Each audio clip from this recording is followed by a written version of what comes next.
আজকে ভিক্টোরিয়া ঘুরতে গিয়ে আমাদেরকে এইভাবে অপমান করে বাইরে বার করে দিবে কোনদিন ভাবতে পারিনি। তো চলো তোমাদেরকে প্রথম থেকে বলি। তো সকালে শিয়ালদাতে হালকার মধ্যে ব্রেকফাস্ট করে প্রথমে চলে আসি সন্তোষ মিত্র স্কোয়ার প্যান্ডেলটা দেখতে, যেটা এই বছর থিম ছিল অপারেশন সিন্দুর। আর ভিতরটা সাজানো হয়েছিল ঠিক এইরকম।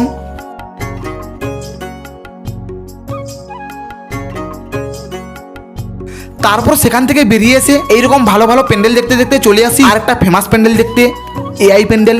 আর এখানে মহিষটা ছিল পুরো রোবট, আর মায়ের হাতের অস্ত্রগুলো ছিল পুরো এআই। আর সেটা দেখার পর কুমোরটুলির ঠাকুর দর্শন করে চলে আসি বাগবাজারের প্যান্ডেল দেখতে। আর কলকাতাতে ঘুরে ঘুরে আমরা অনেকগুলোই প্যান্ডেল দেখেছি, যেটা অলরেডি আমার বড় ব্লগে আপলোড করা হয়ে গেছে। তোমরা চাইলে আমার ইউটিউব চ্যানেলে গিয়ে দেখে আসতে পারো।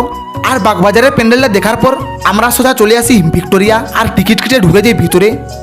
আর ভিতরে ঢুকে ছবি তুলতে তুলতে আমার চোখ যায় রানী ভিক্টোরিয়ার দিকে, যেখানে কাকগুলো ভদ্রভাবে মলত্যাগ করে পালিয়ে গেছে।